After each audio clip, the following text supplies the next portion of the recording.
Good morning. My name is Naran Kaur, and this is our 30-minute WildFlow portion of our superfood support call, weekly every Thursday morning. So we start our call in this way. We record it for all of you. And last week, we started to explore the hips. And there is so much to explore in the hips. I want to back up a little bit and let us sink into our body before we continue with this hip exploration. So I welcome you wherever you are, whether you're sitting in a chair, seated on the floor, lying on your bed, it doesn't matter. Wherever you are, I welcome you to allow your eyes to close if that feels safe and comfortable. If not, then allow your gaze to soften. And as you close your eyes, begin to bring your focus to the sensations inside your body, starting with your breath. Noticing its presence, noticing the expansion of your belly, of your ribs, of your chest, and the relaxation that follows. This beautiful cyclical process.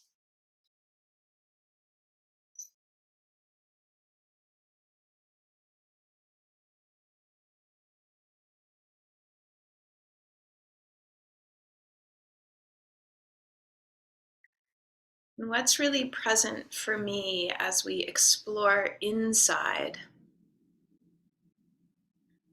is that even the breath moves every joint in the body. It has the capacity to move every joint because our lungs are connected to fascia that are connected all throughout your body. Just like the mycelium underneath the soil, connecting the roots of the trees, your fascia are like channels of information connected to the core of you. So just as you receive deeper and deeper breaths, you build your capacity to expand that awareness of connection. Connection to that which breathes you.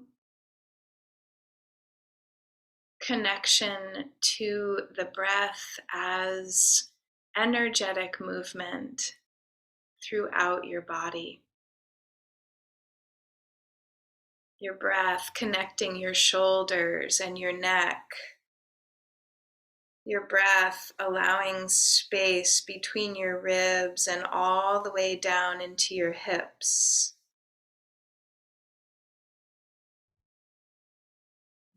Your breath teaching you how to relax and receive.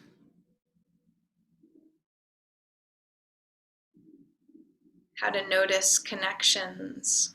How to observe yourself deeply.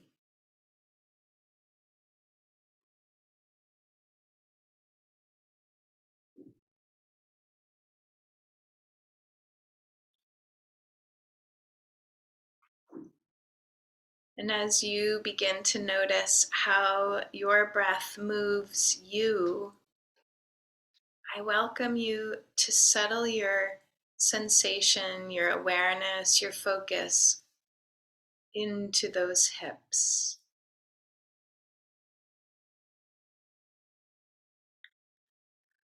Last week we did some sitting exploration or some kneeling exploration of your hips.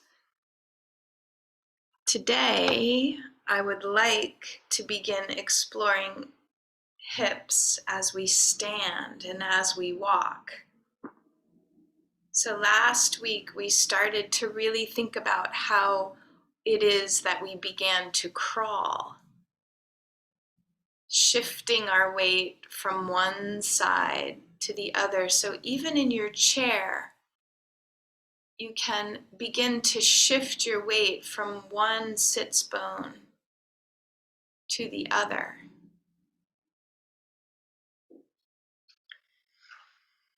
And if you're seated, you can start to stand up by shifting your weight to one side or the other. I happen to be on the floor. So it's beautiful to get into my hips as I stand.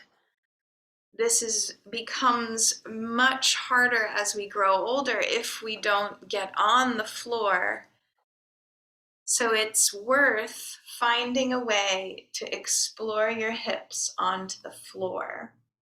But if that's not accessible to you, here are some ways to strengthen and explore your hips while you're standing and walking.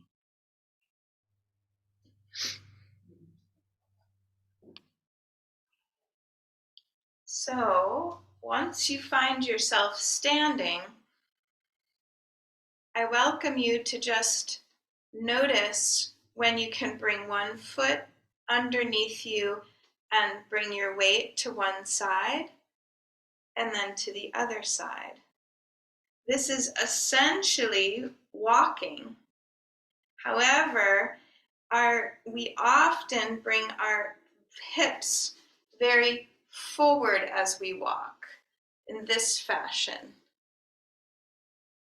But if we were to continue to explore this back side of our body and all that we do and the strength that it brings, the structure that it brings, then we can see that walking begins with planting your foot. And so planting your foot becomes an essential part of your hip work. So if you can see my feet, I welcome you to stand and start to explore your feet. I suggest that you take your socks and shoes off and imagine that you can spread your toes like a fan, with the pinky toe beginning and the big toe finishing. And so you have this very solid foundation in which to begin to walk.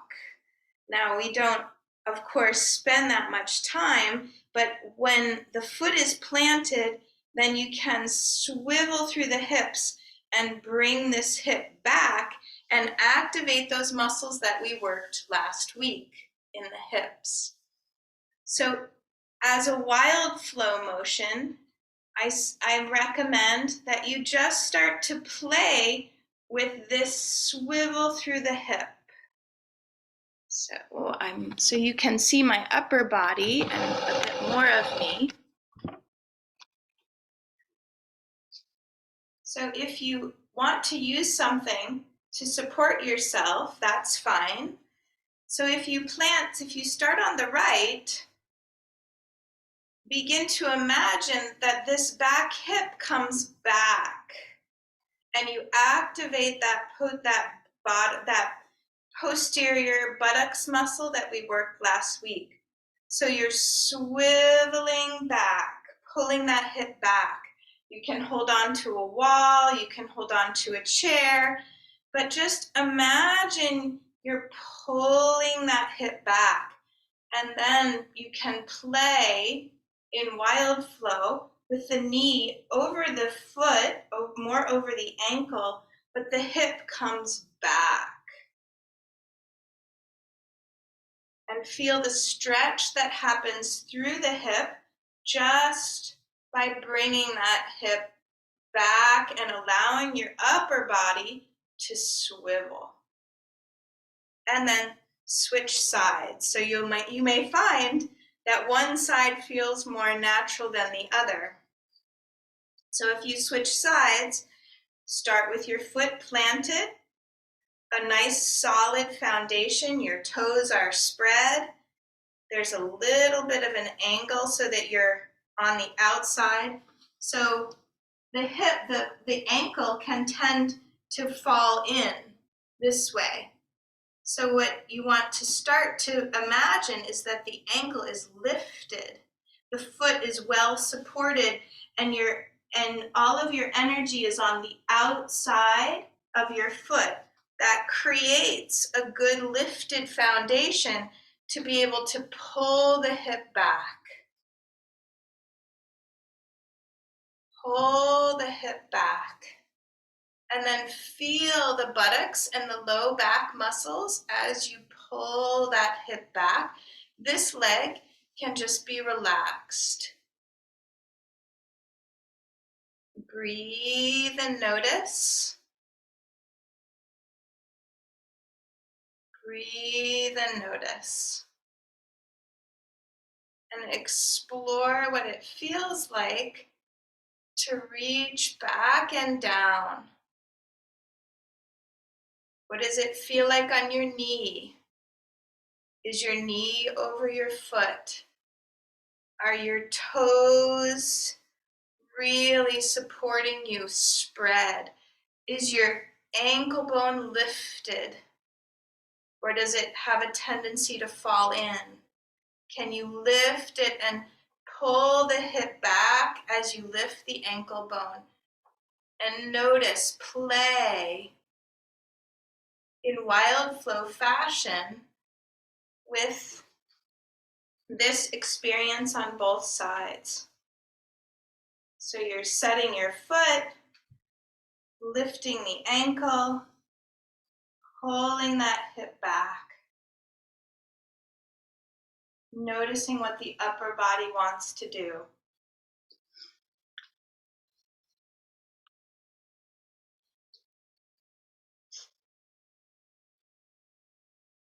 So now typical hip exercises will have you,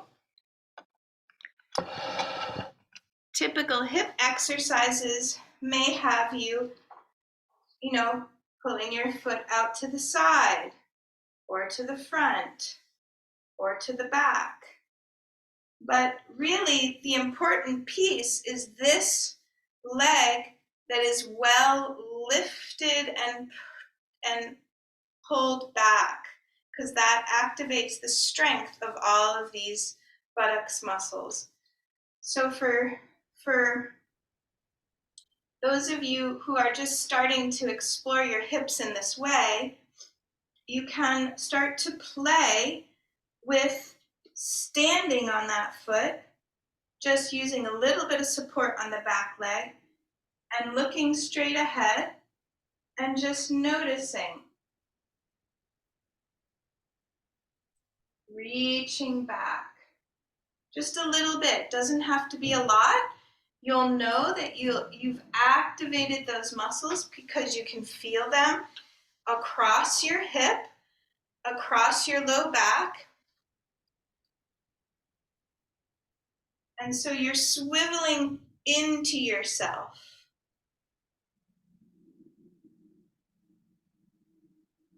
And now, why do I feel like this is so important?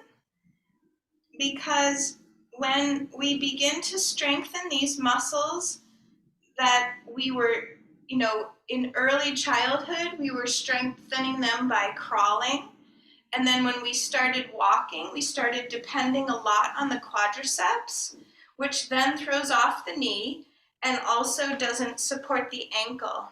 And so when we start to work up the chain and notice and play, walking we do it every day, but we can walk in patterns that are habitual, or we can begin to notice how we break out of certain movement patterns that can support how we think and what fascia are and how the fascia, so fascia is part of the muscle that is wrapped around the muscle cells that are connected to other muscles throughout the body. So it's these long connective tissues that are connected, or that are stretching throughout your body. And so as we begin to allow the fascia to move differently, then we're actually activating different neural patterns, different brain patterns, and different awarenesses. So when we can move differently, we can think differently. And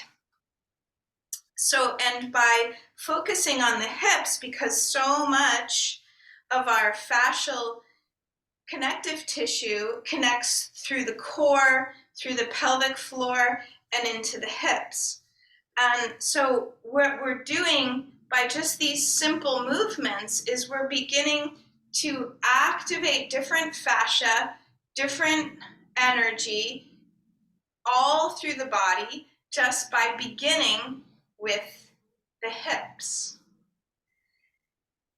And the fascia in the hips not only can also, I think, is related to how different organs, because they're all through your core, that then the deeper you can go, so there's layers, right? And so the deeper you can go with your breath and your movement, then the more you can activate your organs and bring light and energy and more blood supply to your organs, which then strengthens your whole system. So I think in the aging process, the organs don't get the movement that they were getting. So that's part of the aging process, is that we lose this ability to fold in on ourselves and get down into ourselves. And so part of this process is beginning to relearn that patterning, relearn exploring the deep muscles of our hips when we've lost that connection for a lot of different reasons. The hips are one big place that we can disassociate under stress. And so if we're disassociating, then we're using patterns that are very limited, very linear, very habitual. And so part of it's like a slow dance. And then you can just play there, find your edge. That's really that wild flow part, is you find the edge, and the edge becomes your strengthening by expanding your capacity to move.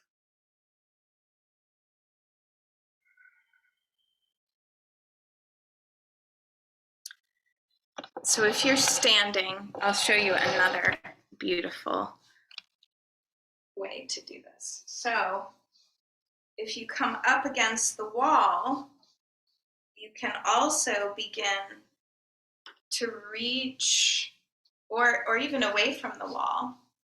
You can use the wall as support, but you can begin to stretch the hips back, lengthen the hamstrings, lift the tailbone, and begin to play with this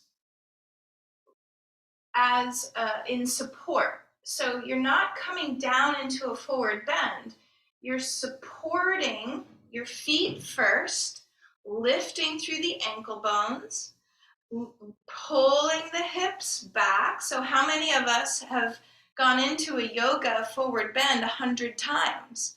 But have you actually unpacked it, where you're pulling the femurs and the trochanter out because the strength of the muscles in the buttocks are strong?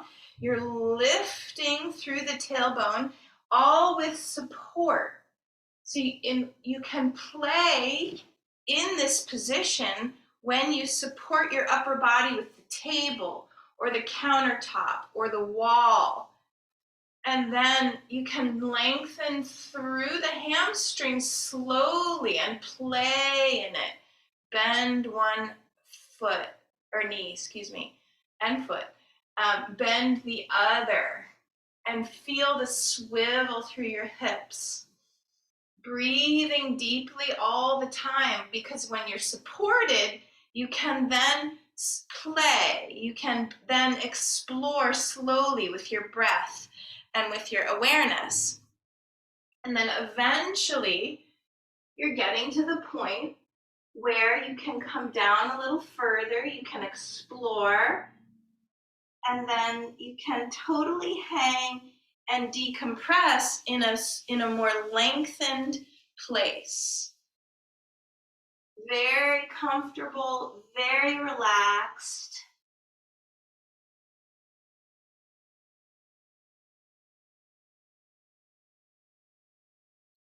And supported.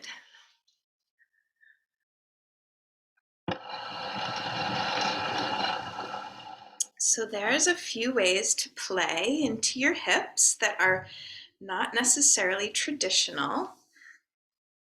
I invite you to slow down with all of these movements, and in WildFlow fashion, breathe into them and explore them slowly and notice the connection. Notice the fascia. Notice how the body wishes to move and twist and fold in on itself. Because we're waveforms. I'll give credit to Jane, one of my teachers. Her name is Jane Persh. That the fascia works in waveforms, and we tend to do a lot of exercise in very linear ways. But the fascia and the muscles are actually like beautiful waveforms that curl and twist and angulate. Is that a word? And so when in WildFlow fashion, you can really explore those waveforms in your hips and everywhere, and how the hips are connected in those waveforms.